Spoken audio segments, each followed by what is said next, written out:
Can you unmute? And the meeting is recorded and is now YouTube. Great. Can we start with roll call? Yeah, absolutely. Mayor Giordano, Here. Chair Roughton, Acting Chair Doyle, Here. Member Avery, Member Baker, Member Beatty, Here. Member Boomer Schlegel, here, Member Boren, Member Clark, here, Member Clayton, Here. Member Coleman, here, Member Dubler, Member Helfrey, here, Member Homan, Here. Member Rubis, Here. Member Jackson, Member Cohn. Here. Councilmember McCutcheon, here. Member Metz. Member Pick. Councilmember Rambo. Member Men. All right, I'm sorry. Member Shagan. And we have a quorum. Oh, Dennison. Great, thank you. If you're able, would you please rise and join me in the pledge of allegiance? I pledge allegiance to the flag of the United States and to the republic for which it stands, one nation, under God, indivisible, with liberty and justice. Thank you. I'd like to invite the mayor to open up any comments you may have.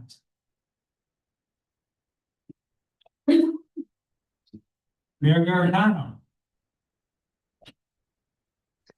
Thank you, Vice Chair Loyal. I heard a little bit of what you said there. Were you asking if I had any remarks?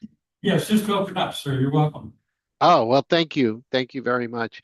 Well, I don't have anything specific or intentional here, but just want to say thank you again to everyone for being a part of this group, and certainly always open to feedback about the process to see if we can improve it. Always open for that. I also want to wish everyone a very happy Thanksgiving coming up, but that's all I've got. Thank you very much. Next on the agenda, this is October 2nd, 2025 meeting. Any questions or comments? Is there a motion to approve the minutes from October 2nd? That was Mr. Hudson and David, motion and second by David B. All in favor? Aye. Thank you. Moving on. Director Gibbs. Well, I'm gonna loop on the thank yous. We heard from Chief Loyal, heard from Mayor Giordano, from here at City Hall. First. We are making progress. I said this and last week. And progress hasn't necessarily been as fast as we hoped, but the product I think is excellent. And I think that we have concurrence on that from the planning public process, the department planning. There's the review of the data. So we have a few snacks. Fresh coffee and cold drinks in the refrigerators. Like please trust yourself if you get it first year. Take a snack and keep your attention as we go through the elements that we have. So just to kind of give you a rundown, the environmental element has been completed and so to speak put to bed. The planning element is part of your packet tonight. That has been completed for all intents and purposes. And was completed tonight, not for discussion purposes, but if you'd like to go through to make sure that any of the comments you made that were part of the vote and adopted or accurately described or included, then let us know if we've not done that and make the corrections as we move forward through the process to complete. So again, it's there for your review. If there's something, you can say it further than you did, we certainly want to know and move forward with that. And turn it all to you eventually to final action. Tonight, our intent is to complete the community services element. We got started on that at the meeting beginning of October. After 3 of the 5 goals, which means we have effective policy. And also have transportation ready for discussion. Like to acknowledge the very good Rick Brown, our Director of Public Works. He is very integral in helping the Department of Transportation. That is a great observation. That the policy really helped with the description of the arterial roads. And the narratives, I mentioned this in the October meeting that we had before. The narrative has kind of been put aside, not forgotten, put aside. The department is focused on all of its energy. 6 elements. Third, we have the 4th, enhanced tonight. The phase of recreation has been completed. It was passed around internally at City Hall. Changes before you. And the economic development element is next, and that's the one that we're working on right now. All those are done, summary and capital plan. We have about 4 properties. But consideration doesn't change. So we'll have those discussions. So a lot to do, but we have a good group. We have quorum, so we're going to tackle it right away.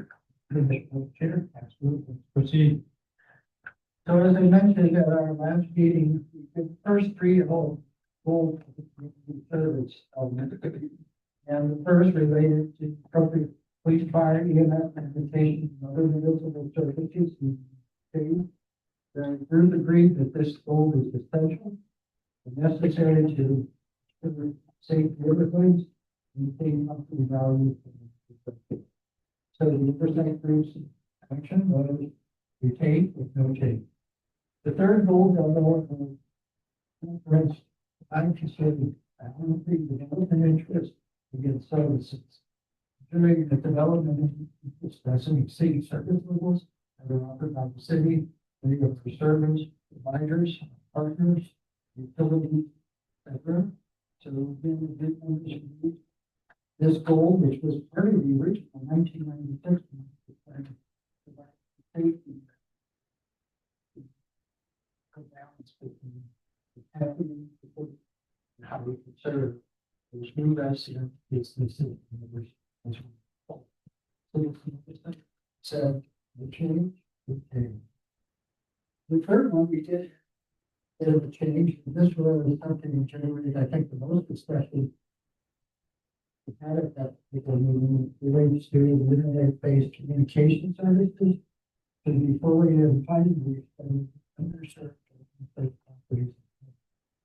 We have a places that's still right here.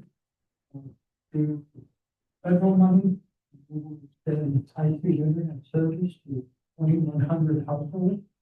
There's about 400 that remain. Currently, our city administrators are monitoring state efforts to address the remaining underserved and unserved properties involved with, which number about 400. And it appears that AT&T is going to capture most of those. So our goal is to finish without sending state taxpayer funds. State funds, like that could work out. That may be completed before we finish the document. So that's good. The remaining 2 goals we stopped. For those, all 4 residents and businesses need to be well informed about all the government activities and fiscal condition. I continue always improving needs with multimedia tools, social media, outlets, and outside. So, like mostly, we have Facebook, we have Instagram, we have X, we have a website, and we have our YouTube as well. I think the thing that came out of the last 10 years, which was driven by the pandemic, back tonight, we broadcasting this meeting on YouTube, recording it so people can watch it after the meeting concludes. And that had a lot of it for Roland and council at that time. Desire to be open, transparent, participation could be here at City Hall and stuff. I think city has done an excellent job in this regard. And that's how we should forget that's here, because every household in the city. So again, city has Roland Center to communicate with residents. And so tonight, the department is basically saying, let's retain, let's reinforce. And again, I think it's the fifth and final, the preservation of the system. And the department is recommending we retain it. Obviously, we want to always protect our residents through maintaining housing stock, theirs, their neighbors, and everything around them.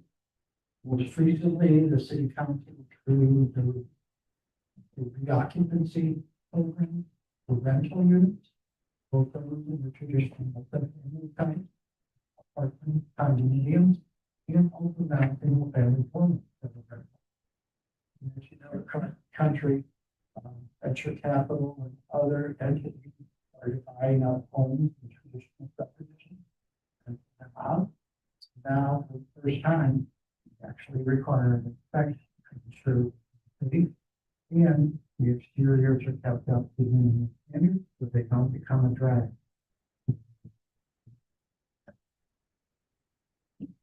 Question. Are those residents or rental inspections, are they city employees or the county? Conduct. County conducts them, and I mean, you just want to give a brief picture. Sure, absolutely. As far as the inspection itself, the St. Louis County does the inspection and basic like health safety. We do require the actual occupancy permit here. And so once people get the inspection and it's approved, they bring that to the city and the city will issue the actual occupancy permit so that we have the information of the residents that are in them. What's the fee for this inspection? Yeah. It's just St. Louis County's normal inspection fee. I think it's $125 for the inspection, and then we charge $25 to just to process the permit. You mentioned condos, so owner occupied condos, are they?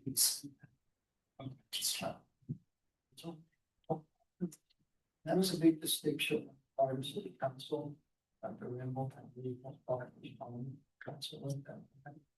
And the feeling was that it was a little community that now, Bob was 30 years old, but I think the relevance that we should have done on approved and built in the late 1970s, early 1980s. We were approaching that 50 years.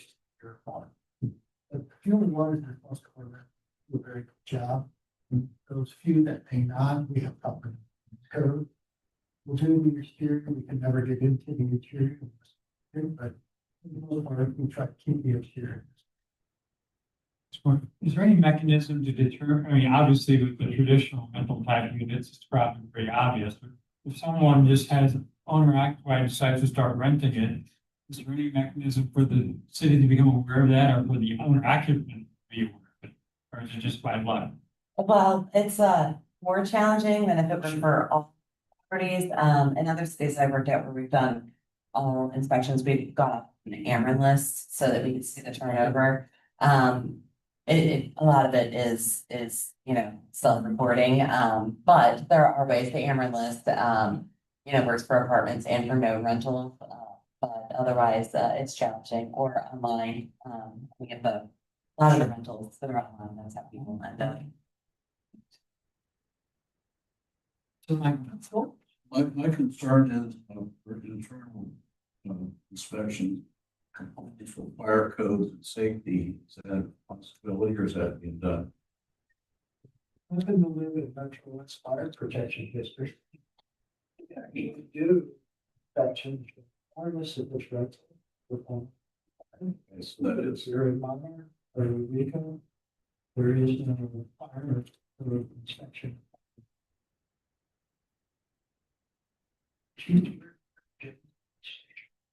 Oh. I think it's 100 volts. It's just another layer, obviously, to trying to move and it costs involved.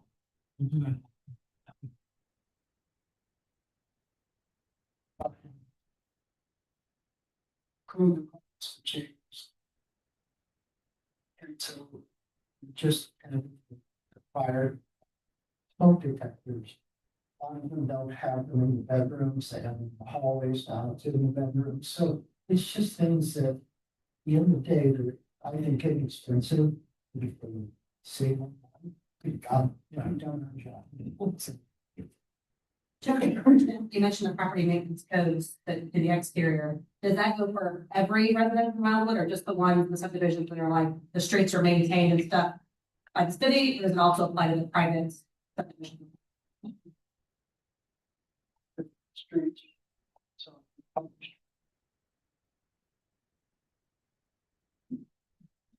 Those are the two new goals.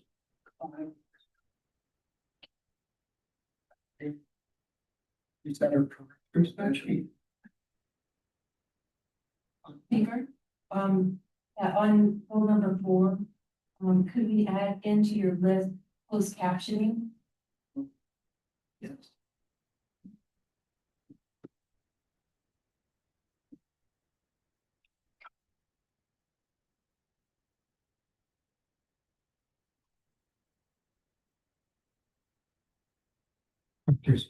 And I had, something that came up before, and you said to bring it up during this time.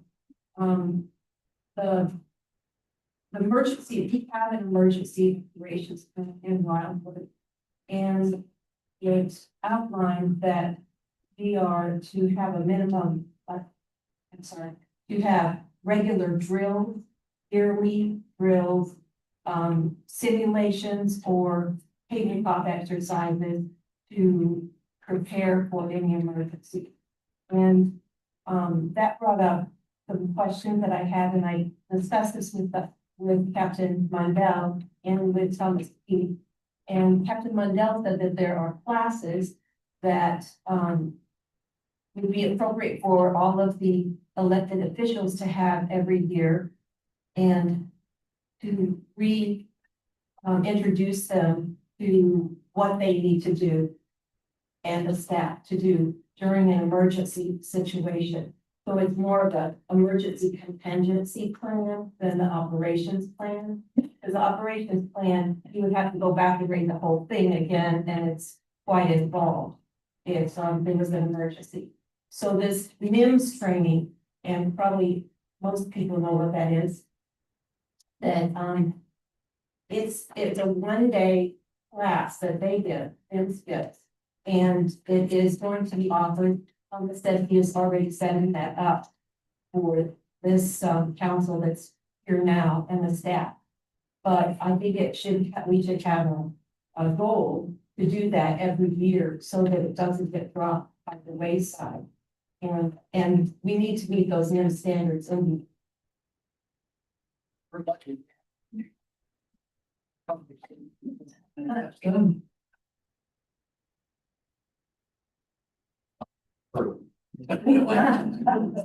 Optional is, first question I have, is it for emergency operation plan addressed anywhere else in the master plan? Perhaps we're see bigger. If not, then I think it's an excellent idea to incorporate it. Remind you. Unfortunately, emergency operation plans have wonderful intent. They're created, they look lovely, and they sit on the shelves. And it's difficult because of everyone's time constraints to take the time, review, update as necessary. It's even more difficult to the tabletop exercise or even more elaborate. But I think it's unfortunately more often than not, it's post-event that you realize, oh, we need to revise our 1975 emergency operation plan. So I would agree with you that the development, and I don't know if we want to develop or not, review, development, and implementation on and that can be determined annual basis, And maybe we do agree that we get input from the Board of Public Safety as far as the recommendation. It should be. Well, and then I believe you have to make sure that we do update it annually, even though it's not this time. Takes that on. I don't recall that we ever did. See it. That's certainly. But I think to Teresa's point, I think it'd be an excellent idea to incorporate it in the master plan so that future generations don't forget the importance of it. Yes, but I started in the council and went through the original application plan. There were many mistakes. And I went with it through with Captain Dowd and we made changes at that time. So I don't think it had been updated at that time. Because it was probably from the original document that hadn't been updated. So I think that yearly would be a good time because we get the probability of having new council members every year. So maybe after the April election. if I could just base my background. I conceptually, we're here, I don't think at this meeting, we want to hash out the frequency, the depth of it. But I think we can defer to internal experts to say, okay, what scope do we need to put within, have it in here? Scope of that needs to be, so is that acceptable, or do we try and hash out? The operating plan's gonna be to see it again, I don't, yeah. Linda's. I suggest that for public safety, take it up. I'm a public official. In the event of a disaster, I ought to show up somewhere, do something. And I do, when I first joined, what did the CERT training, the community emergency response training, actually, Paul I'd recommend you get a backpack. And, there's simple things that we could do to make ourselves much more responsive as the board to some sort of a disaster. And so maybe it's just, maybe it's time that's my suggestion. I think it's wonderful. I think we meet in 2 weeks. I think if nothing else, just a bug in the marshals there that, hey, we need to, and it may be that we evaluate it and to Teresa's point was updated when she and Captain went down and through it, and we don't need to do anything other than make things familiar. The fortunate thing about an EOC plan is that the emergency part of it is handled by people that generally handles emergencies every day. Fire EMS. It's the one step back from that, where continuity of government, continuing public services after the initial event. Those are the things that really are in depth, and a lot of the elected officials and civilian population get involved with making it work. Yeah, they taught us how to shut off gas and so on and so forth, and gave us a tool to do it, and the police force is going to get their hands full with other tasks. And if there's 500 people that are going to use, we can be useful, and I think that should be captured somewhere. And if there's a better place for it to fit in the entire document, this seems like one place. But it's very much, yeah. But again, I don't. There's something better, as long as it's in there, we don't care if it's on page 6 or 7. But yes. Just to, emphasize this point, Captain Mandel told me about, an event that happened in the recent past, that a city had, did not have the elected officials, updated on what should happen. And the staff and the police force all had decided on a direction to go. And then the mayor announced a different direction to the public, which caused a lot of chaos. And so just having that come together, I think is real important, whether we do it I think it should be yearly just because so many changeovers of people, but, I just think that should be in here, that we have training happen for all of the elected officials. Do you need a motion for that? Yeah, I just wanted to say comments about the fact that conceptually we got the idea, and kind of hand it off a bit and put on the Board of Public Safety's agenda, and Mayor Garetano. Okay, Or so make a- I would make a motion to add something that in here and then defer to the city on how to word it. Mayor, any discussion? Yeah, I just wanted to comment that I do think emergency preparedness is important for a city to make sure that it does have a plan in place. And we do work with St. Louis County Police, and they have a role in this and drafting a document that is coordinated or done in partnership with the Office of Emergency Management. But I do believe it's important for our officials, and I think that's the key thing is we have officials and then we have staff or employees at City Hall. The officials are the governing body legislatively, so obviously our primary role is legislation, with the mayor having a slightly broader role there. Um, but I think it is important because I believe that in the time of crisis or emergency, there has to be a very good, strong need for role clarity, because there are people who are in roles that may be required to make decisions, and there may be people in roles who do not have decision-making authority. And the same also goes when it comes to communication.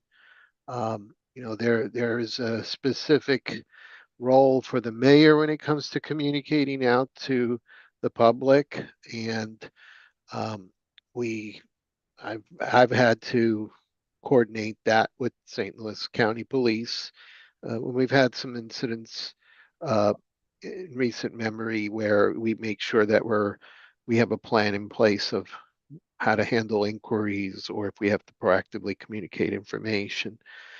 So there is a training or some kind of overview for the elected officials is a good thing, and it's also good for staff because the staff are the full-time employees. They're the ones who operate, and as an official, as an elected official, we have to respect that because our role is to primarily legislation. So we have to make sure that they're the ones primarily too that are doing a lot of the executing. So I'm in support of that. And Vince, I think you're absolutely right on. I don't think we need to be getting into the extreme details tonight uh, regarding the specifics. I think we can defer that to either Board of Public Safety or the appropriate folks on staff, where we have to respect their level of decision making and the ability to, uh, carry some of those items. So I do think we don't have to get into those details tonight. Thank you, Mayor. We have a motion and a second on the floor. All in favor? Aye. Any opposed or abstained? Thank you. You have what you need? What I knew, yeah, 6 goals. Before the goals. Just a comment on goal number 4. The mayor's doing an excellent job of sort of getting the word out.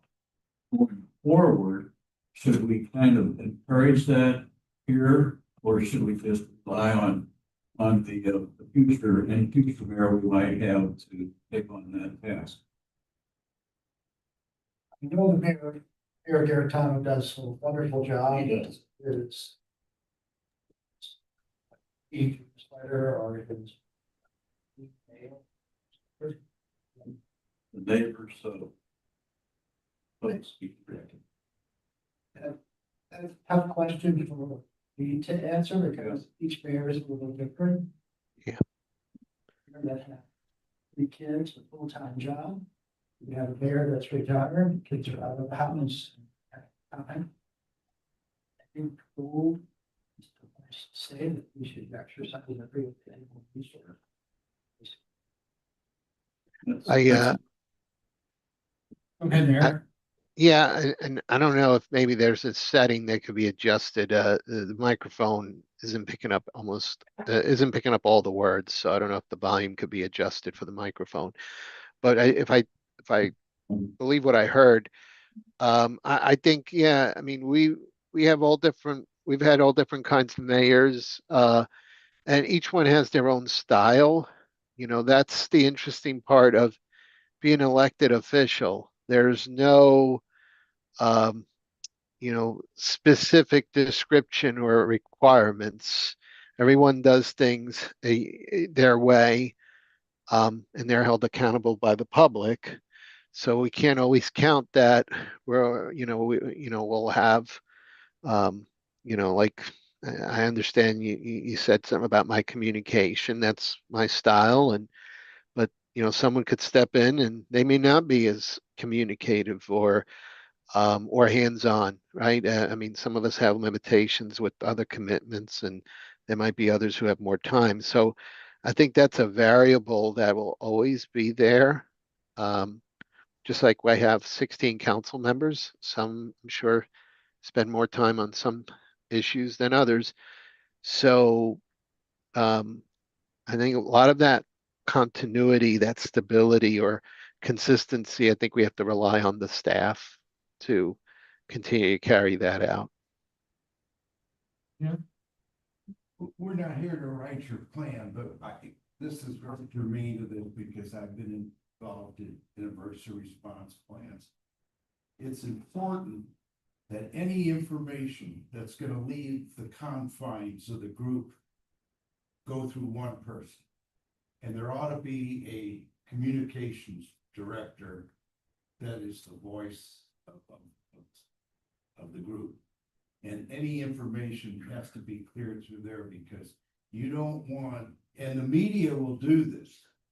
They'll talk to you and then they'll go to you and they'll go to you and then pretty soon you got a real furball. And I think that can be a component of the plan. Right, that's what I'm saying, it's important. Yeah. Because the communications director, they're trained to deal with media, or should be. Devin? Yeah, I was just gonna bring in a communications director, too, and we've got it in the comments area, but we don't have one right now, do we?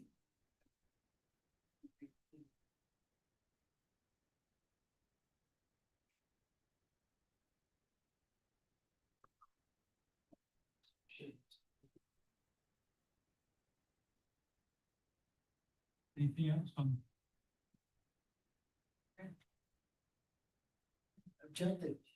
Objective one, the allocation of future capital investments by the city should be planned and managed in such a way that all intents and purposes maintained and included.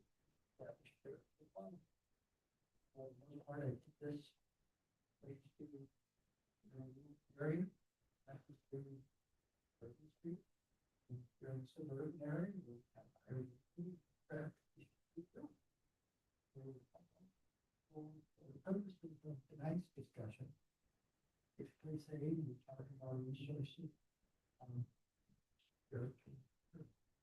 we probably push this wonderful job with this. We do concrete slab replacement, sidewalk replacement, curb and gutter repairs in suburban areas. We don't do those in rural areas, but we do there. So see more. If we're doing this, and the department's recommendation, retain residents.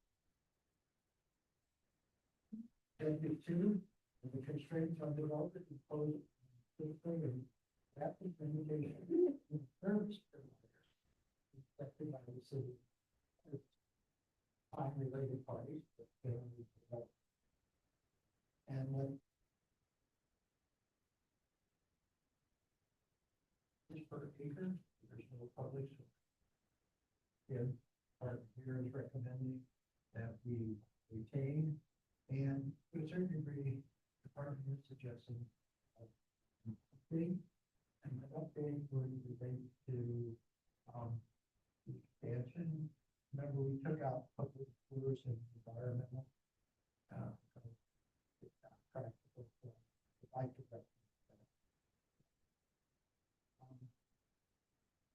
Objective three is currency. It's very similar to we do. We do the major.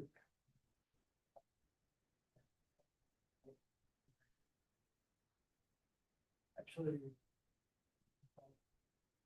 determined that at that time, the highest was in fact, the house was built on the $360,000.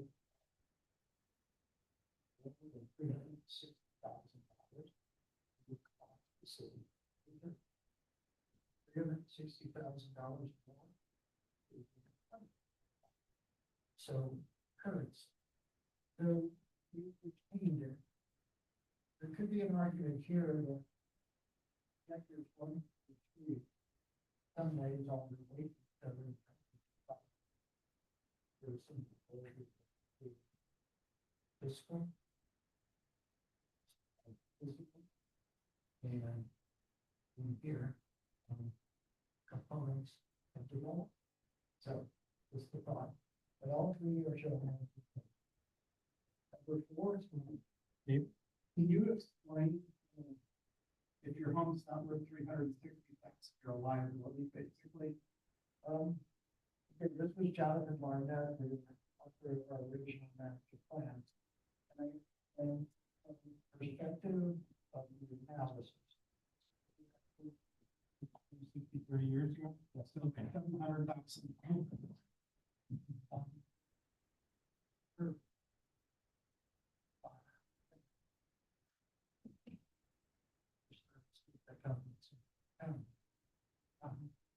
Cost.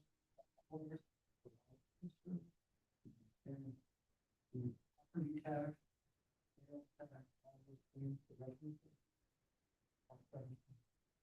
So if we don't do that anymore, we haven't established that.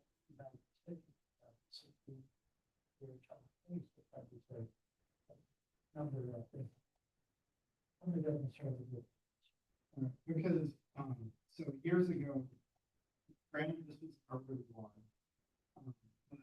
They were doing analysis on down the city, that the mansions on the first part on the river with their wide lots were a detriment than other parts of the city where you had 50 wide lots.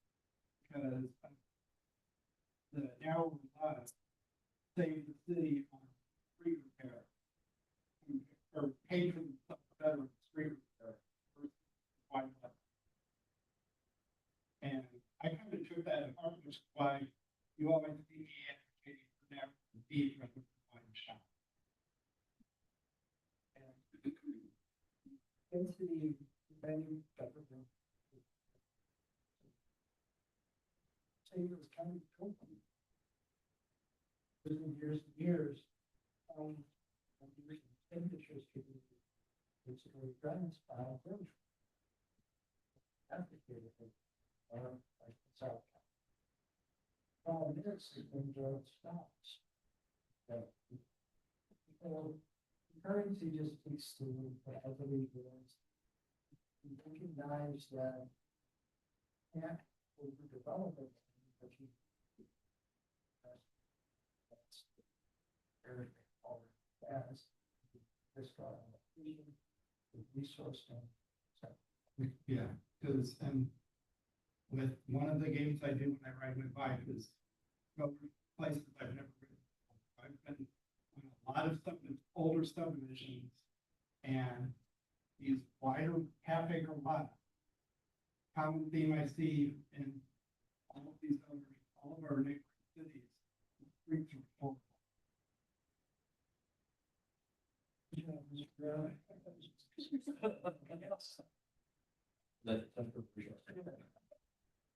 Well, I would, as far as I'm old enough to be in that category, that like undereducated area. Hopefully you can keep it up with it. I could have another thing on great streets. So that point is P and Z, when they get onto a proposal, do they consider the impact it will have on the other resources, the school district, the utilities, sewer system? Not, they, see, like, an issue. Data centers have on public service. It seems like it's raised its head about what is the burden of something to the rest of the community. I disagree, Mr. Chair. Before you see a proposed I'm just talking like in the meeting. State elements, reserve and state elements. If we just have single family development, we propose, southwest arm, I would too, it's the cornfield that you see as you drive up. So. We'll ask every utility, water district, MSD, water company. Yeah, that's good. And so a lot of that up there is. Service. But in this case, all actually good, like, fire. Those all get reported. But you want to make sure you get the package. But before, we don't miss something. Yes, we're trying to do that. I think we should leave that, and it sounds like a good thing. Any other questions, Pat? I guess my last one is. On the street, I hate driving there. The street, they get there, no matter which side you come involved in this. Or feel like it's gonna run.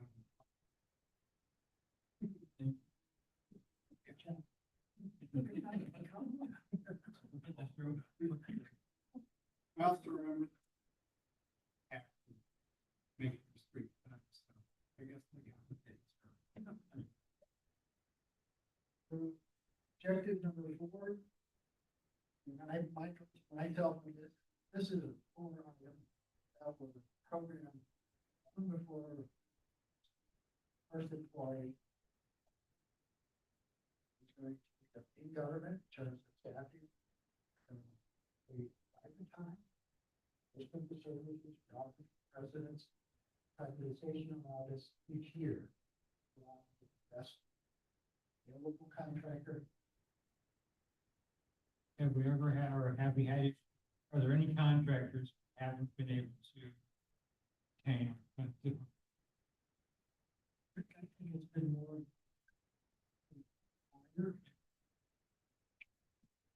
But the industry is there for us. In my experience, yeah, we've had issues with. Again, this. Hadn't been met very well.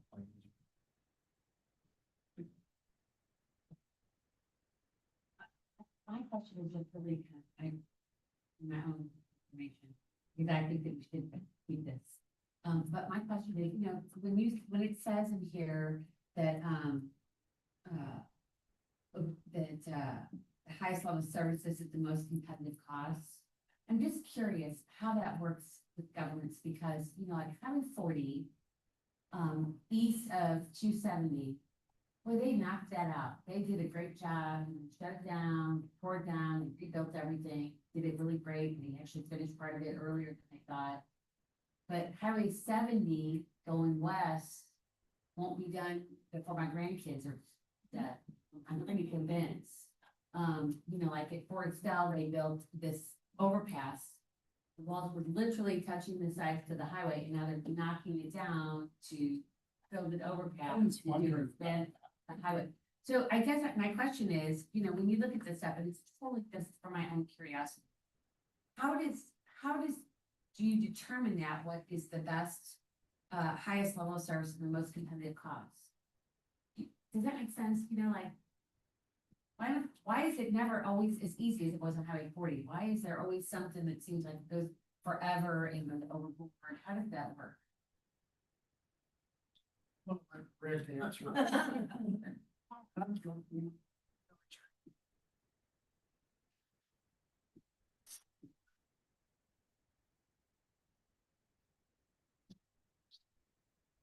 Despite.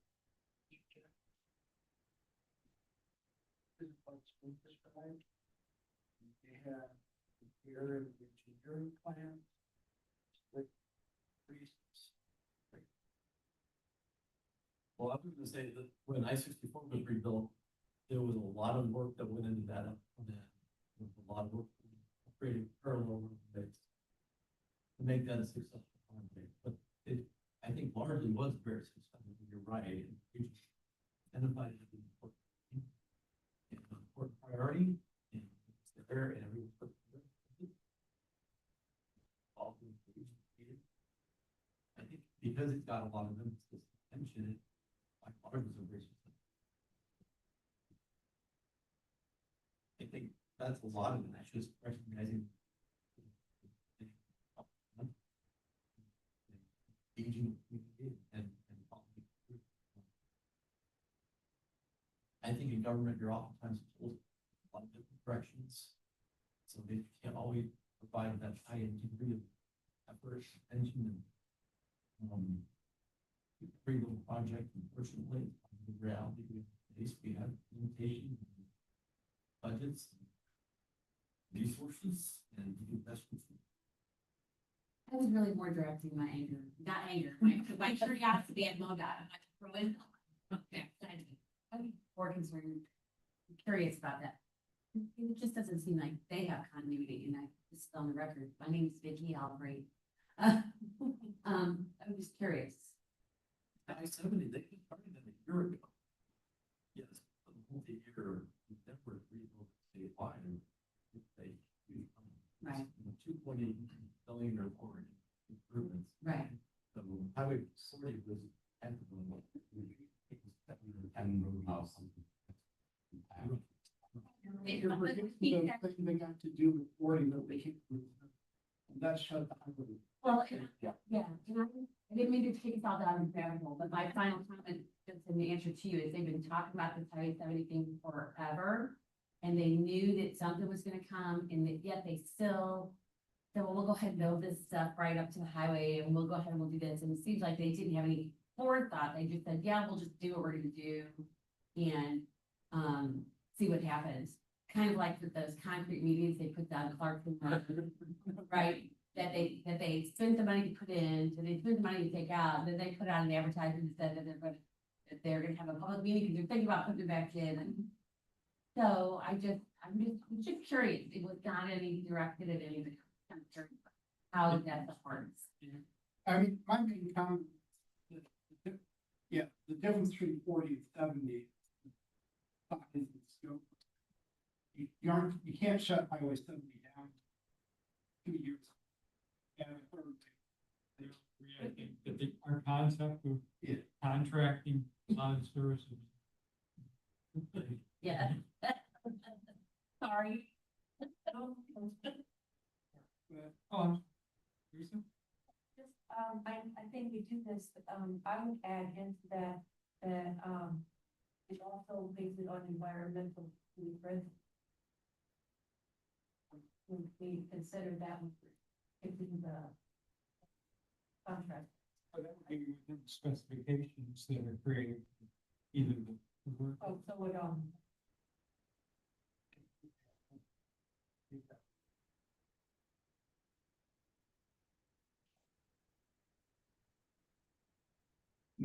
Objective 5, and then going back to the housing stock, preserve and enhance property values by plans, regulations, standard areas. We have complement of code, regulation, laws, standards. We have the nuisance code, which is the most enforceable code we have with a particular track. The authority of the city of the hearing and determination of a median in the district, which is city. So you can do the property structures, property code, grading code, tree preservation, restoration code, litter and everything. We have full complement things, and so from the perspective of the department, the only thing I would note here is revise with the potential for removal and the component of the removal is just a discussion of occupancy permits.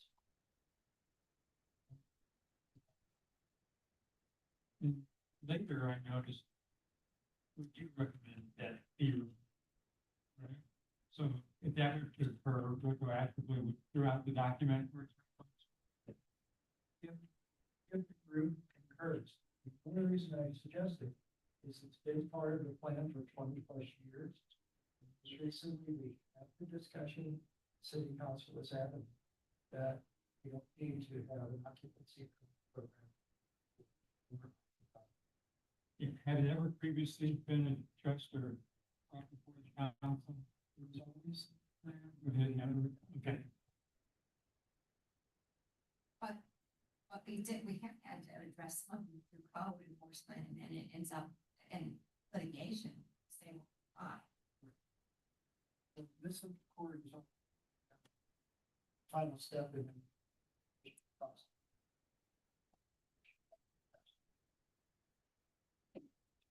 Yeah. We have, we got a tool. Directive.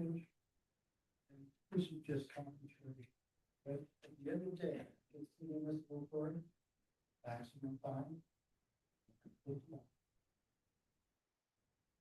Days world. That's a small price for some. Okay. In the second part of, or in the third paragraph, we talk about to protect housing stock from decay or disinvestment, things like that. And it's St. Louis County had. Do they have more teeth than we have, or are they about the same boat? They can't really. Actually, state legislation that was passed in 2014 after media, others exposed, municipal courts were used to generation of revenue. One of the most part municipal governments from the county actually can levy higher fines and has a lot more tools. So the instances where we start project or haven't been paid, we'll actually let them pursue it because they can assess it. That's what I said. So, we are like we aren't handcuffed by being. We just say the county do this. Yes, that's the beauty of the decision we use services. In case of St. Louis County, we use that for the Madison State. They have the keys, so to speak, now. Prior to 2015 state legislation, we actually could do more. Because we were stay at the location. It says we're actually. That time we could assess it. We just the days of foundation. Yeah, cheap. It would help you.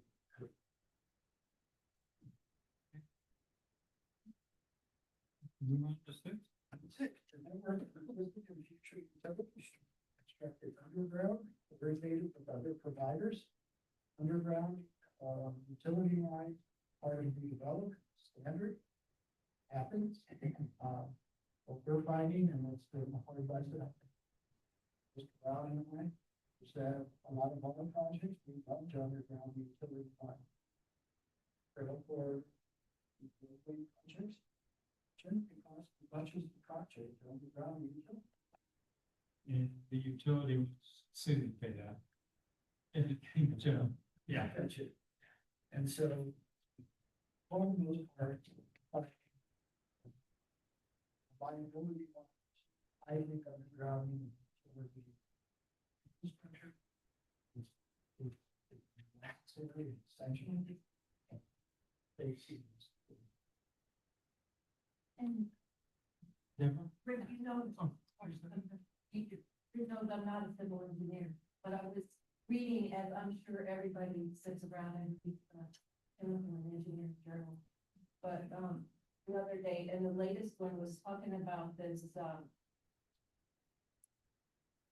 new trenchless technology. And you probably know all about this, but examples were the horizontal directional drilling, pipe bursting, true to place pipe, and micro tunneling. It was talking about the benefit cost ratio of, compared to traditional methods of underground or others. And, there was a lot of very interesting comments about some new technology that's coming in. So maybe add in this something about new technology too.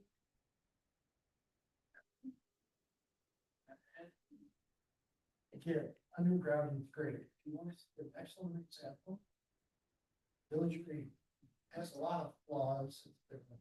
And it, a lot of experience. But the day ever is right now with the different lines. It's like sun came out. It was like, this looks like a completely different. Mr. Brown and I are advocates for all of the purpose building this week. Get another copy. Yeah, I don't know, that's exactly, but, when we were doing the park and working on the trail, Aaron wouldn't underground part of, the barns. It was a weird thing, the way they did it. And then over here at Forest Lake Parkway and 100, they won't move the line across the street so that you can actually see when you go down. Forest Lake Parkway, so they're not always the best part. Neither, I'll say another one, MoDOT's not always the best part. I think we all. Public too. People are concerned when they put fiber on the ground for internet, it's you just.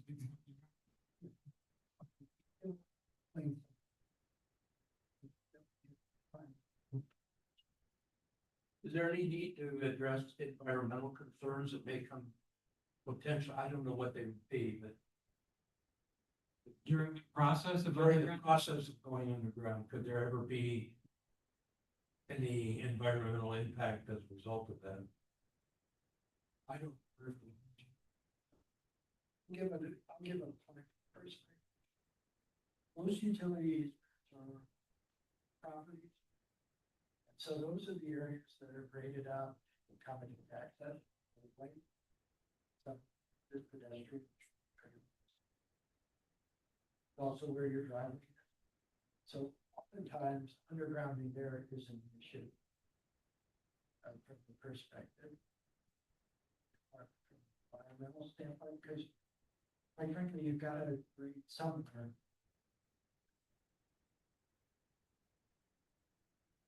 So all residential leads are. Historically, utility companies have used public rights of way to place their facilities. The rights of way are generally disturbed areas that for the purpose of the roadway. So you're combining those two into one corridor essentially. So from that perspective, I think it does tend to limit the potential environment in general. It's already done. Some minor revisions will. Quarterly could be. Do we grant universally some portions of properties? And so when an easement is shown on the plat, it's dedicated to the city of Woodland and every utility. So and oftentimes we have the property, to the side property lines. And so we blanket, so to speak, lots with easements which give right to those escapes. The question becomes when you do that, opening the lot to future disturbance impacts side yard areas, rear yard, particularly rear yard areas with building prison. Majority of limits that are in place. Can you impress? So most of the state. The thought we could have something in terms of objective or promise says be conscious of that utility. Yeah. I think that's good, and not only that, but I'm sure along areas where we have watershed issues, they disturb the easement. I can say, that might be a component to add. We could be cognizant of environmental and which should be other issues. It could be as simple as cutting down trees. So much fear for that, yeah. Right. There's no objection on the group.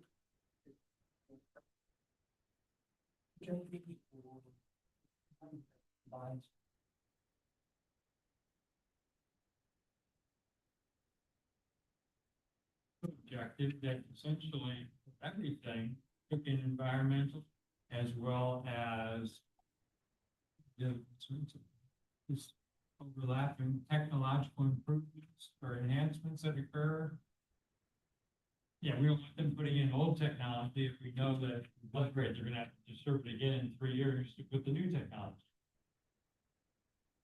You think to add that into one of the existing ones or to create a new one? Because we wanted to cover all of the policies, then wouldn't it, if we looking at the objectives or the policies, I guess that's my first question.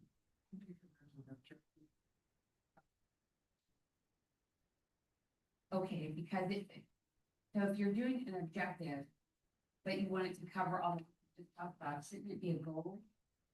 Shouldn't it be higher up, that our goal is to have, with our community services, to have the least environmental impact? And then from there, that broad statement, then go down to the objectives, and then further on down to policy? Or is that being too broad? Goals. That's what I'm saying, so it would be better to have a goal that said to be cognizant of the environmental impact on all of our, when performing all of our community services. And then they're having that goal, then going down with objectives, and then more specific in the policies.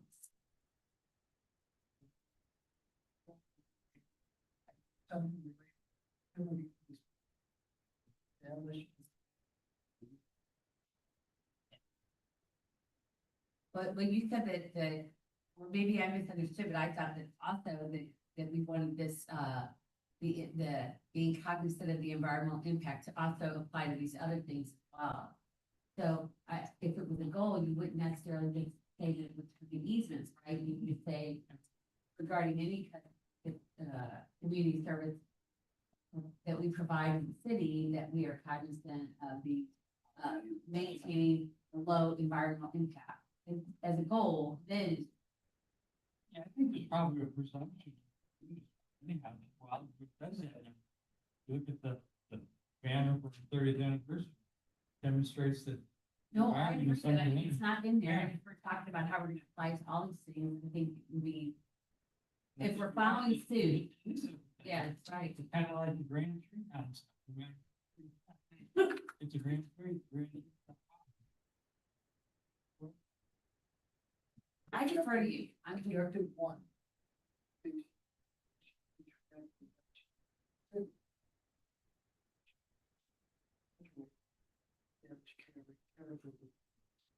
Right. So, can say, really need to. No. I'm saying exactly the opposite. I'm saying that with all of these things we've done, we've started with the goals and a very broad statement, and then we've done the objectives to support the goals, and then we've done the policy to support the objectives and support the goals. And maybe I misunderstood, but I thought the comment was made that when we were regarding the environmental impact, we tried to be cognizant of that smallest impact as possible. I thought someone made the comment that we could apply that to all of these. And so my response is, if we're gonna apply to all these, I think that following suit and everything else we've done, we should have that broad goal stated first, and then we are following suit with each one of these. Does that make sense? My brain is a little scary sometimes, so. Am I making sense? Okay. Okay. That's true.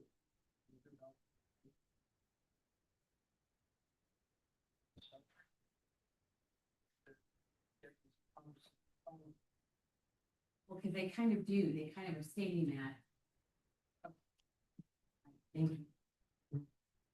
So that would be. Additional.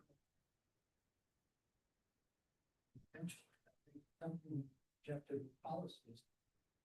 Right. That would be. Anything else for you?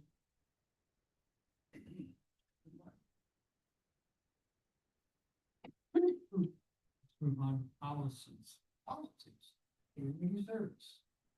Maintain a long range capital improvement program for the sake of law. Resources, grants. State government. So. The possibly recommending the maintain that, I would know. I would think probably. Department of Public Works, Department of Administration, Department of. It's been very successful. Absolutely. Okay. The retain. Follow policy of physical prudence, considering new developed initiatives. Create specific procedures that remain the good processing of development incentive requests to the city. These are. Gifts, types of current finances, and the current districts, TBDs, transportation development districts. Now, new one, chapter 1, needs abatements and sales tax exemptions for building materials. So we have a policy. I will tell you that city council is updated relative to recent experiences. Not that recent experiences were bad, just that I think this part put it very well. Each year, there's a potential for 8 council people to leave. For a period of time, we have a sudden change. Pretty small. So there's a need to, I think, memorialize things better. And that's why I think the development incentives. We need to look at that policy more regularly. So I think we need to retain it.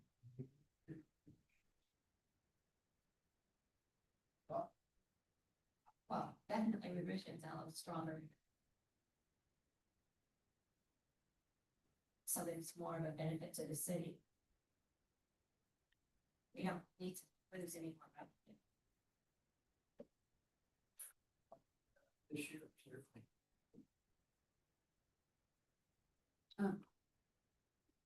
If I may, it appears they're having a hard time hearing you online, so if we could talk a little louder so that they can hear you, it's much appreciated.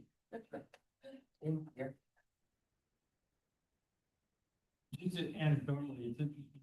References, possibility of a change in council in 2 years. Because I've had the opportunity to sit in, I've helped the council, legal, discuss, anybody that wants to be an elected position always references the master plan and how they're gonna follow the master. So what we do with this, and the seat we put in it or take out of it, will in fact either support or like dampen a little bit some of those efforts to change the ideas that we have. It's quite miserable.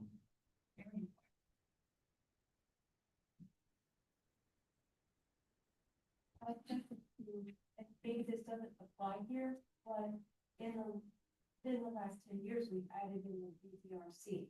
So, that would, maybe if we add that in, just to note that we have that coming now, because it has been very good. So just from a point of background, EZRC is the Development and Zoning Review Committee. So years ago, there was a proposal by Fisher and Brickell on Ridge Road, 80-acre site. Fisher and Brickell spent 2 years going through our process with residents, they met with elected officials, they met with appointed officials, et cetera, et cetera. Ultimately, the Planning and Zoning Commission authorized less dense acre development than allowed by the district designation at city council to do. The end of day, thought was is Fisher Brickell probably spent $300,000 at that point. So instead of allowing that to happen again as a bullet, thought that there should be a kind of first sieve of all development. Okay. So, the mayor, the two council people that represent the ward where the property is located, the chair of the planning and zoning commission, and the city council liaison to the planning. Very informal meeting, it's posted on the website, I posted on site, no mail. And it is just as simple as can be. The developer says, here's what I'm thinking. In terms of development rate center.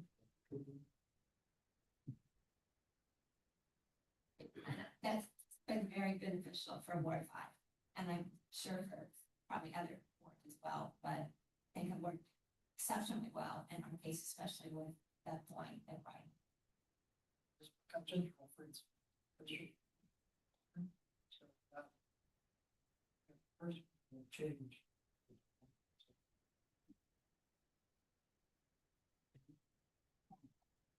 Just out of here. That,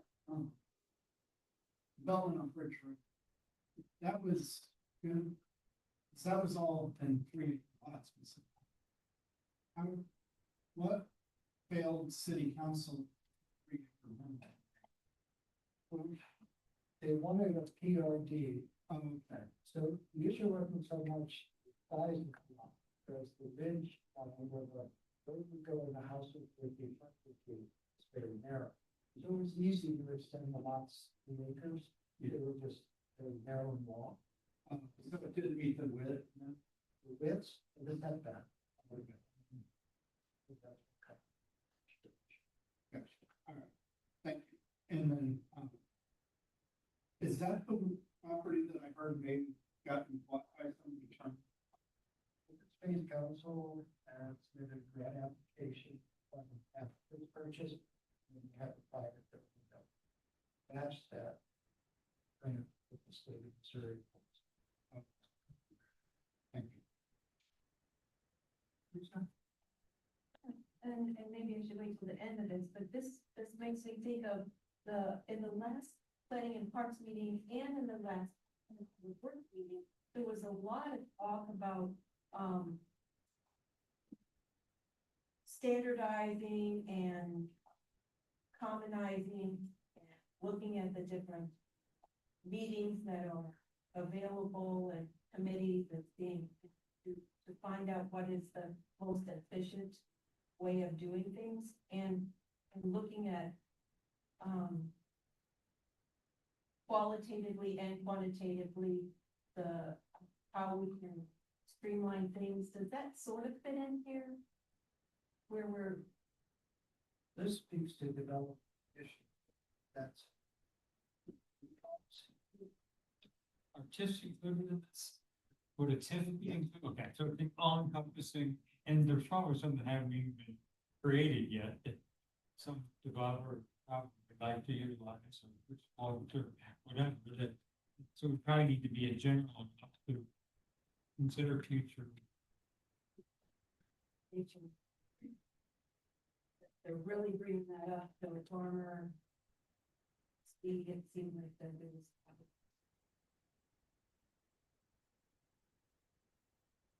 So, policy 3, continue our contractual arrangement with Staples County Police Department.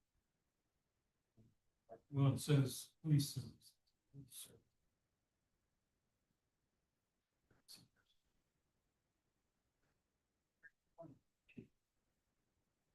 If we continue contract.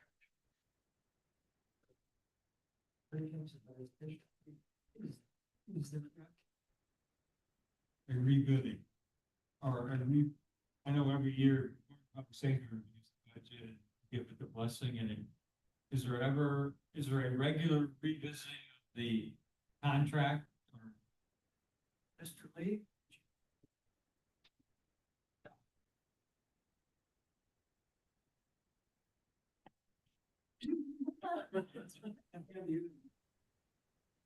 Yes, you. Did you say my name, Joe? Yes, I did. The audio is not coming through very well. If you wouldn't mind, could you try sitting at the, or you and Mr. Loyal specifically, on the side of the table there to the right, and repeat the question? More than happy to help, but the last little bit was trailing off. our comment was regarding the police services contract.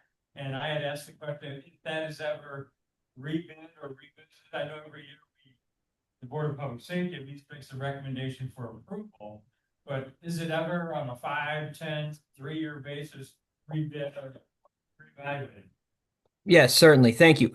It is, and the last time it was approved for the full 10-year term is the entirety of it was back in 2022, and the time where that'll be back up for discussion. How it works now is 2031, just the short answer there. So in theory, would re-enter a full negotiation. One thing to consider is each year they do have a clause in there, and what was reviewed at the last meeting, if nothing changes within the agreement, it does have to be budgeted for. There is an annual appropriation clause. That said, they have the ability to increase their amount of the cost for their actual police services as long as the services maintain, in this case, for the level of staffing, then they're able to increase up to 5%. That did not occur this year. It was at 3%, but that calls for the inclusion of an addendum to the agreement. So right now, we're currently projected to have that agreement sunset in 2031. There are provisions, obviously, to exit the agreement before that. It is subject to each annual appropriation, so it'd be at the time of the budget. Thank you. You're welcome. So again, the recommendation is to retain what we have. And then obviously, as Mr. Lee just mentioned, we visit 2031. So are the allocation of police resources increased based on population, or how does that work? We're at a 5-beat model now. So prior to incorporation, there were 2 beats, an officer for each beat. So there were 2 police officers serving unincorporated St. Louis County. Well, we got 5 beats now. And I believe, Tom, each beat as a single officer. I'm gonna let Mr. Reed.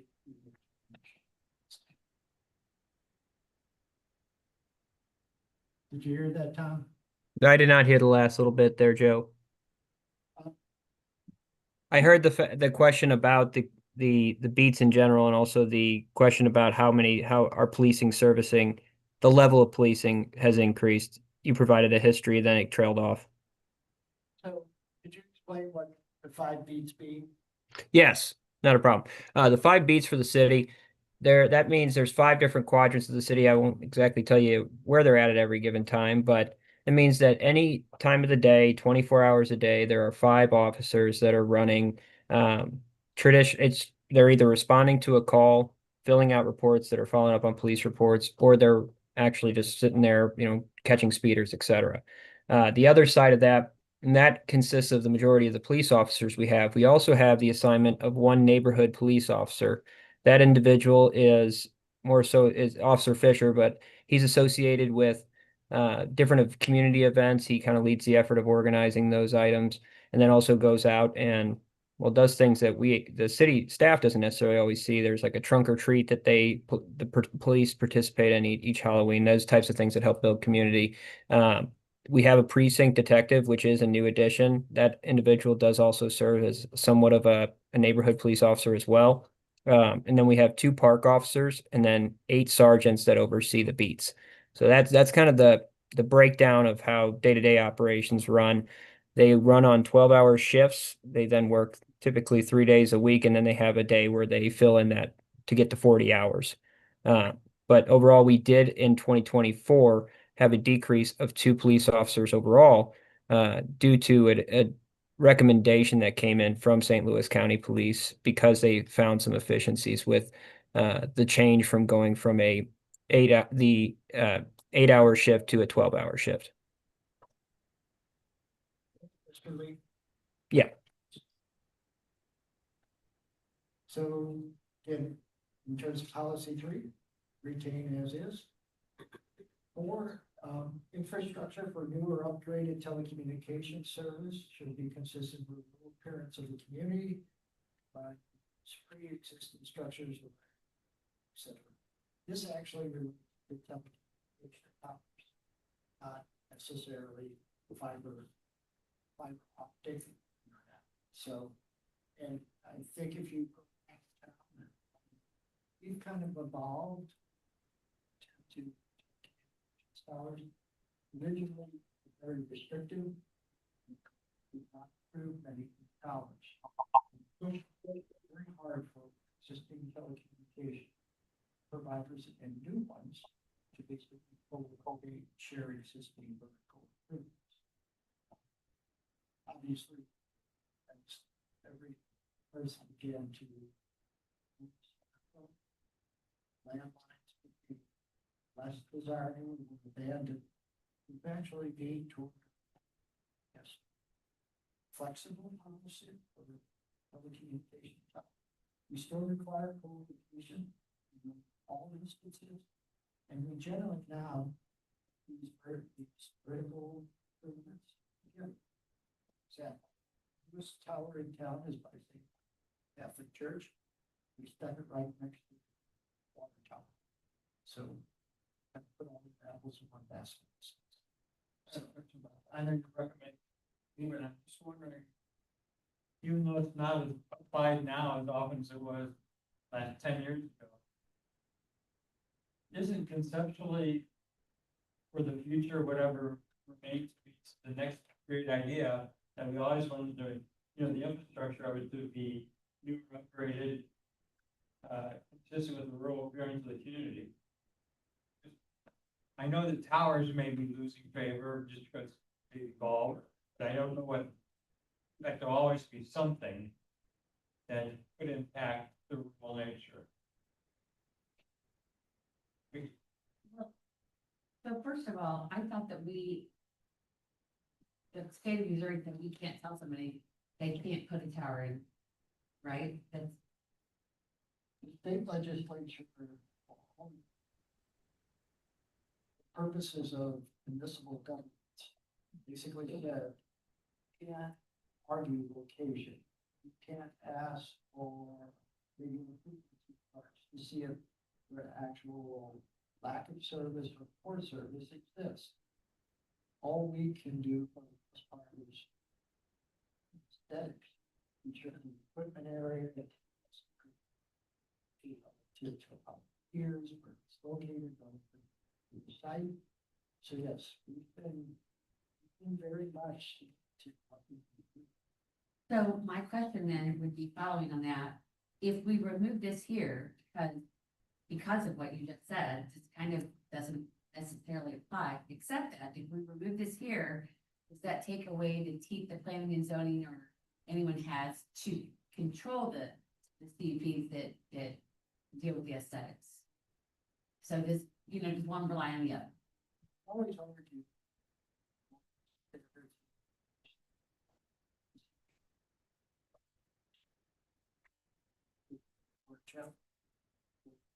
Yes, there's two things going here.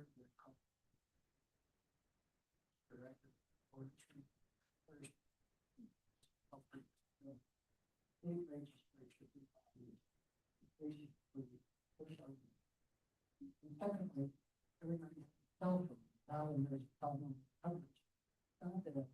I don't want that tower. I want that tower in my neighborhood. And so our community are very different. 30 years. If we remove it though, we haven't. To your point, by going to PMC, is there any, council would be after the fact, this would be at least addressed prior to. Telecommunications are a conditional use permit. Conditional use permits are actually granted by the planning and zoning commission and be reviewed by city council. The permit is granted by. So then do we need something to give that more teeth or no? I mean, I'm just asking, I totally defer to you on this. I'm gonna ask, no, we don't have experiences. To hear her. I feel like telecommunications are hard. You can't really a whole lot. I don't think it would hurt to keep something in here just so that there are some teeth and maybe the aesthetics, but again, there's only so much that we can regulate as it is. Yeah, I think keeping it in shows intent, to your point. technologies are changing. Right now, it's 5G, which is called small cell, and you gotta have more of them. Towers can generally be shorter, but you go to 6G, what the heck is that gonna be? It's probably going to be shorter just because you have, it's harder to signal very far and have a broad bandwidth. And so even though we are hamstrung at this point juncture from the state, we may not always be so. And if 5 years from now, we may need the kind of leverage or the kind of direction that a bullet point, a generic bullet point that encompasses those thoughts would be helpful. I would simply concur that having language, can only protect and help over time. Than removing it and then not having anything to go on, if it came down to a particular issue that we're the community trying to solve. But I don't have any case studies from my past experience to offer. So can we ask you, would you relook at that and thank you. So I think the direction from the group is retain, but maybe revise to a certain degree. Because it's likely different regarding your recommendation, should we vote on that one individually? Or, because at some point today, we're gonna approve everything we've agreed upon, and we agreed upon everything, except that seems to be the one.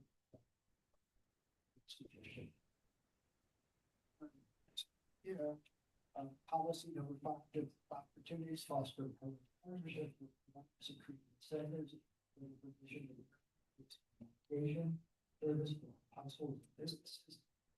Part basically says retain, but revise, that we help you today. This is stuff in this, obviously, as an interim, step to fill the gap. City council through the district sets a program for all settlements starting. So I think this needs to be, I think we should. And actually, it was revised to just be generic satellite services, because there are geosynchronous satellites, there's HughesNet and those kinds of things. And in addition to Star, in my personal expert opinion is an abomination. We also have geosynchronous.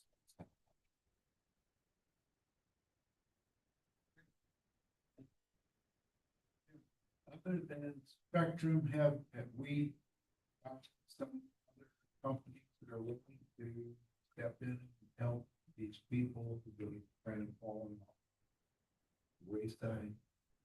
Tom, could you talk about AT&T and Stockton? Yes.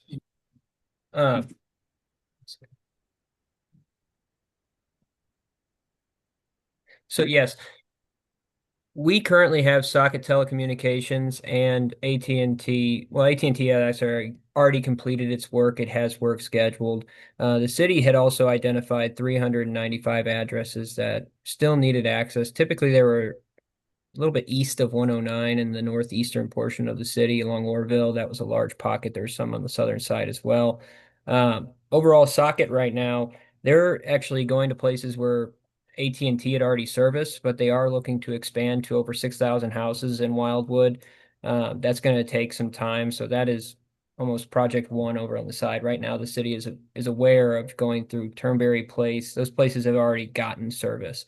The more interesting of the two is the provisional awards that have been granted by the BEAD program within the state. So right now, if you go on to these different addresses and you look at each one individually, you'll see a little indication that says provisionally awarded.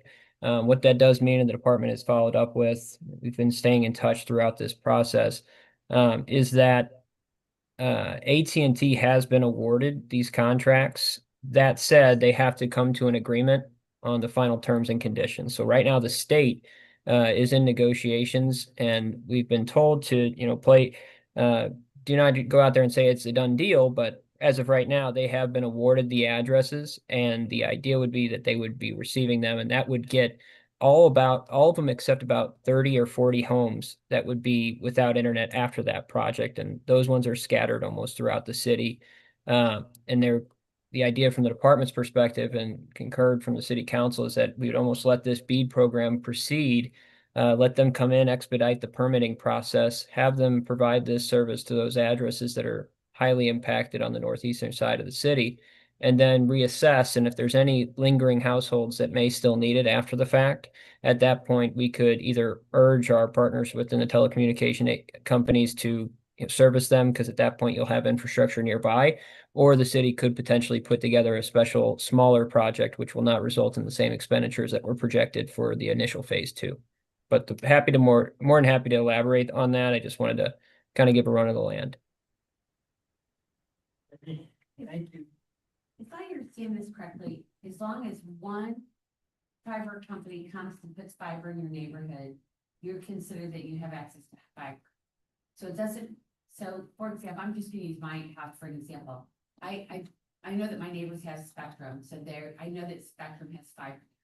But in my neighborhood, to my knowledge, nobody else has come in and put any fiber. So at the end of the day, the only service that provides fiber, that's the only option you have then is Spectrum is set. So when we install this throughout the whole area of the city, is it whoever lays the wire, that's the only option you have then for fiber? I mean, Okay, so they don't share. Is that correct? yeah, so there's two sides of that coin. So one is technically when the definition from the federal government under broadband being underserved or unserved is not necessarily tied directly to fiber, even though fiber is the overall goal, because that future proofs the service delivery, if you will. Because right now you're selling packages that may be 1 gig of service, but in the future, especially with the growing technology sector, it's very easy to see that there may be a need for a personal home to possibly have 5 gigs, 10 years down the line. So the idea would be to use fiber technology, but that's not how the federal government defines it. And that's not how the BEAD program has laid it out either. They have laid it out as if you have less than 100 megabits per second, whether that be, you have access, not, maybe you're running on a copper wire, you're running on coax, that's all fine. But if you have, let's say you have 300 megabits per second on coax, you're not going to get awarded through the I BEAD don't know what program. you're So saying. just a clarification on the first side of that is that it's based off the speeds that are currently available, not the delivery mechanism, but fiber is the overall goal. For the second side of that, and I'd have to look at your specific instance with your neighbor, Spectrum, they have provided fiber to a plethora of homes here. And the idea would be to have AT&T with these homes that are outstanding. They would be putting fiber in from this provisional award as well. But right now, a lot of homes are serviced only by one provider. And most likely, unless there was some type of deal, and this is atypical, and I think your question was more so addressing the fact that you could possibly lease the line, if you will, and be able to run another service off it. That would be ideal because that's less invasive, and there are ways to do that.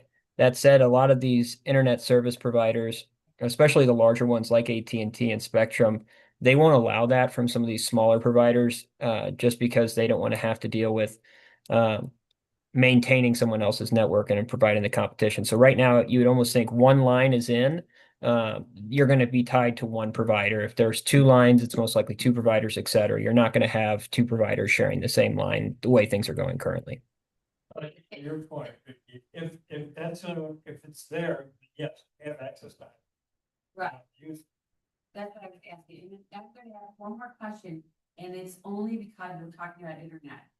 And that is, back when all that stuff was going on, this is big news, was when they had, at the UN, they were gonna have all the world leaders there, and they found this little place in New Jersey that somebody had set up all these little interrupters to interrupt all the internet.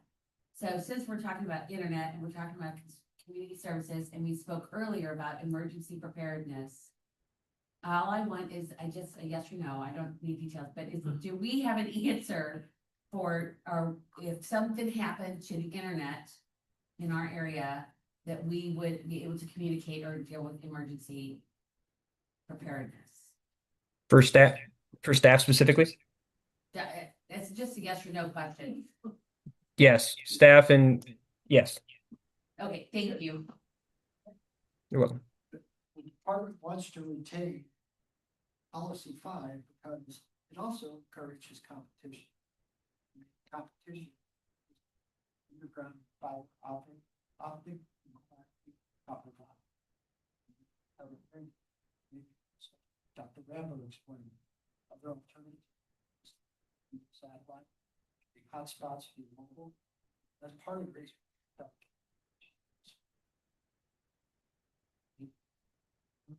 Library. Seek a library facility within the city of Bob. Has been a goal since day one. Actually, the St. Louis County Library District is a option ground.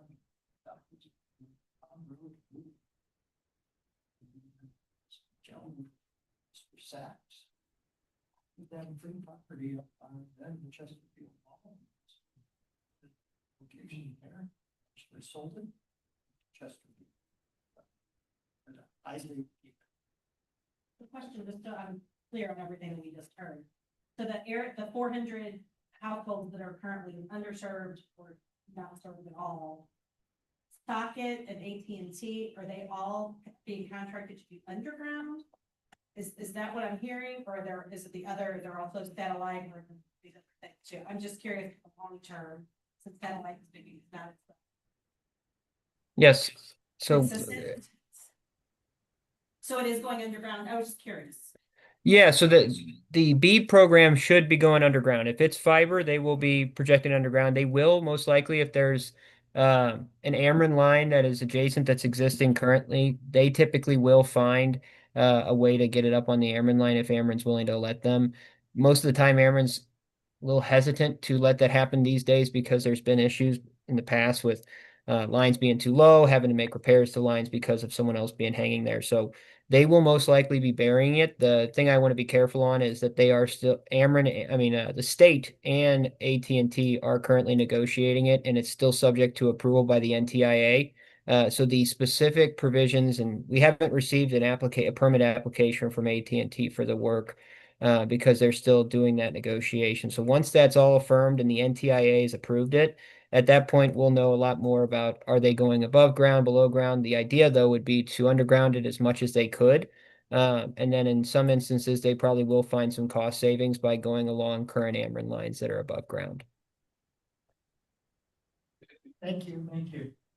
So we're gonna try and keep the library. Well, we're gonna do our best to see if we can. How often do we actually occasionally mention it? On occasion, the mayors and city. Have gone to operate district. Kitchen. I don't recall the last time that was. We had About 3 years ago. Joe, I can answer that a little bit there. It was around 3 years ago, it's probably 2020, early 2024, 2023, late 2023, we had reached out to the library asking for the same request, and the idea wasn't necessarily to add a large branch. It was actually a revised request that would ask for more of, hey, we have some, at that time, we had a lot more vacant space within the Village Plaza area of the city shopping center, and then also the Schnucks shopping center. It still does have a few vacancies. So the idea would be that they would lease out a space and have almost like a satellite location. And they had denied that request. The idea that they passed on to try to fulfill it was to have possibly one of those more mobile libraries. They said they would have to look into it, but then they got back to us and said they could not carry it out. So at this time, there's no intention from the library to do it, but I think it is important to keep a pulse on it, considering if there's ever a time where they would come back and want to do it, would be a great opportunity for the city. And I think a lot of residents would still very much like to have a library in Wildwood. Part of that was when they were redoing all the libraries. So they didn't want to, collaborate with Wildwood because they were spending a lot of money upgrading the. Just so it's clear, the wording of the policy is facility. So I think it covers. Great.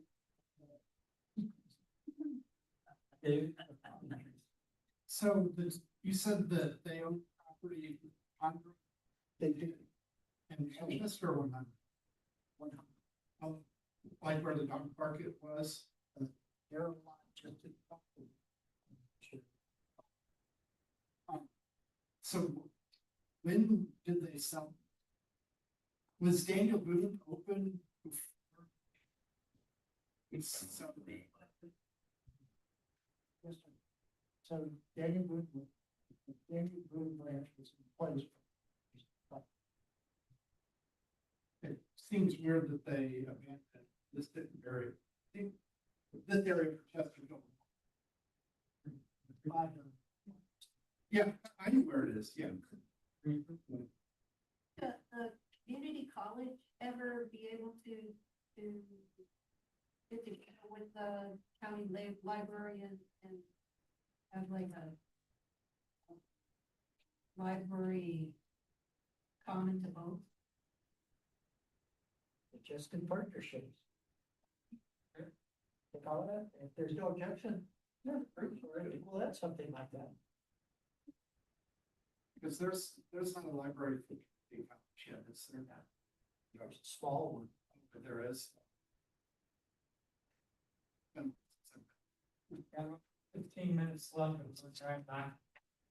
These goals out. Submit all publicly funded projects, in the city's review processes to guarantee compliance with regulations to its regulations and requirements. We do that, rationale is equal treatment. In the public, we treat everybody the same. Something bad, good. City council is looking at a few changes to all of this as this partnership. So there may be some changes to this when it comes back to it's not city action. I think this is a core value. Should expect the same. Next, number 8, residents and business owners need to be informed about its government and its activities. Talked a lot about this. I noted commentary that we reached a full-time communications manager, economic development manager, which they can pursuing it right now. So we are doing what I think more so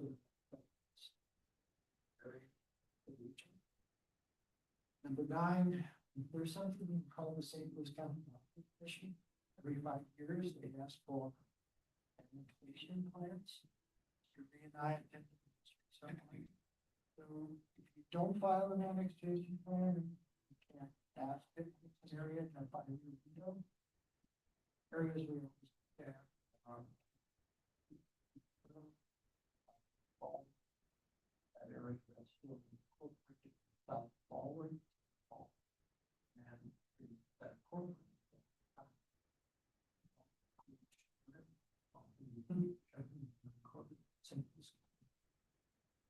maintain, always leave your options open and close the door. We did do an annexation years ago. St. Paul Road. This kingdom. We added a square mile. Instead of we had. And last but not least, I believe.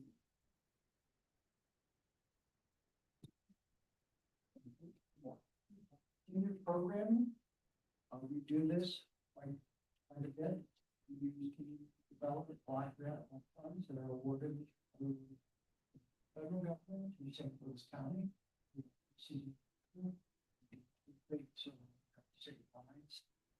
Most of our senior programming is through sources. So we're getting this distance, which is retaining.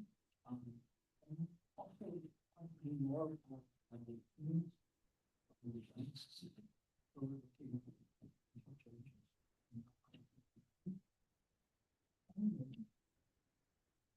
this was about commissions or government. But in this area, we would discuss the recreation center, or we pass that. Next one. Okay, thank you. Were there any questions? Establish last Policy number one, establishment. Visual, professional, consider public life safety considerations. We just did that. Here or so, and put down rentals. I think we have. Doesn't say. 2035. We're going back and think different, let's see, if it's necessary. I'll think your study should achieve. And you can bring it up to us and. Unless city council does. So,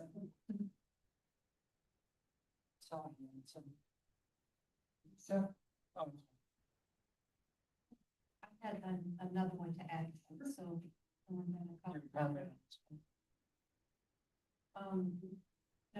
In April of 2024, the Department of Justice released a final rule on ADA Title II regarding web content for even for local government. And that is to make sure that our web content is accessible to everyone. And that is called the Web Content Accessibility Guidelines. And it's also approved by ISO 4500. So we might want to include that. I'm not sure if it's on the policy or should be an objective I should have brought up then. But because that has increased so much over the last few years, and especially over the last year on what we need to do with web content, because, you know, people have different needs. Some people use a stick to use the computer, or they use a screen reader, or maybe they have a hearing aid or hopefully their implant that they need. So within even the city hall, some things that might need to be upgraded, reducing the glare on the computer screens or the screens that we see the news. Or maybe the mouse option is not available to somebody that has tremors. Just there's so many different things that are covered in that. The planning element, we've addressed this to the commission. Oversight, come back. Objective or policy. Actually, maybe looking for that. Vicky, do you have another comment? Well, I didn't have a comment about any of this stuff, but I was looking at the clock and I know that we're getting ready to wind things down. I just wanted to bring up again data centers. And I don't know where they're going to fit in here. I don't necessarily think they fit in this, but I don't know where they fit, but I really hope that while we're doing this, that we address data centers, make sure that we don't let them come in here in our city. So I don't know where that fits in here, but I just want to make sure that I bring it up again so that we don't miss it off the cracks. Planning and zoning commission sometime. Has to hold the public hearing. The only location now is in the Chesterfield. Right. Area. Right next to the river. And, Right. I also think the golden opportunity to describe and encourage industrial area. Many of our land use candidates establish descriptions of things that can't happen as well as can. That might be the opportune time. Set straight master plan. Centers are not all collection.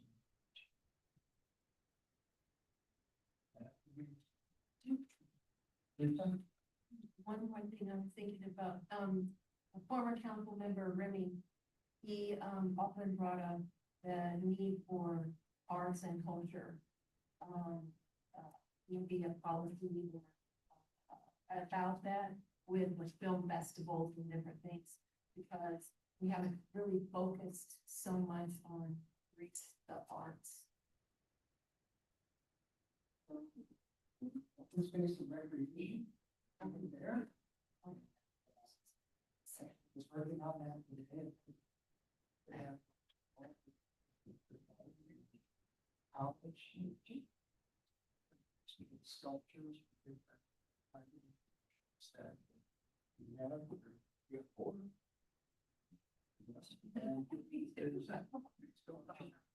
I know when I was studying that, the high school. Amazing talent in their fine arts areas, so I mean, you're looking for a resource that. I think it just elevates everything. Culture is part of it. And it's weird. Transportation. Regarding. Yeah, regarding our work this evening, is there a motion to. Approve. Subject of, or except for the item regarding.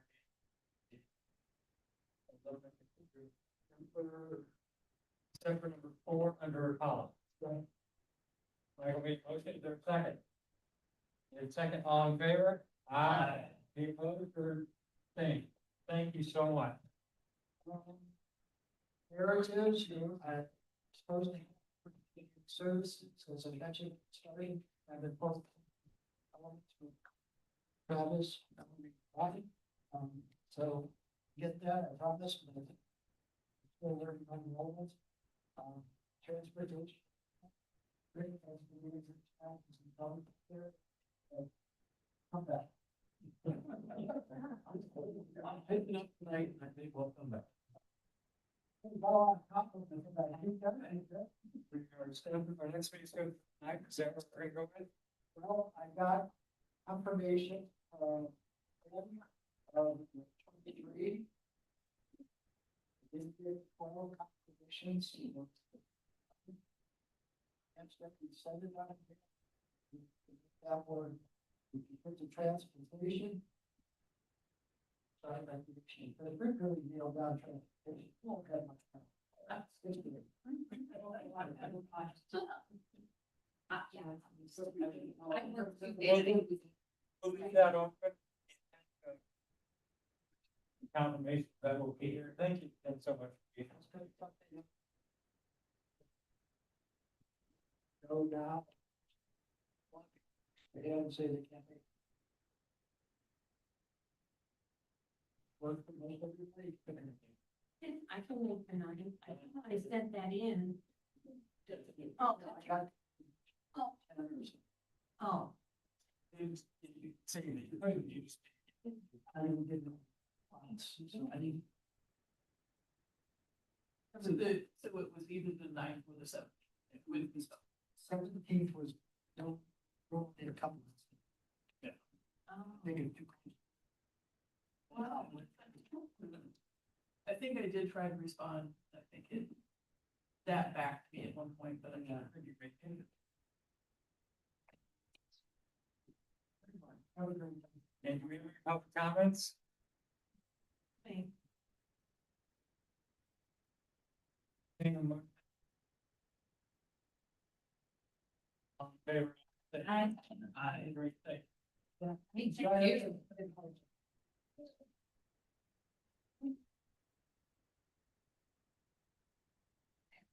Hey, Joe, what's the staff? Expired.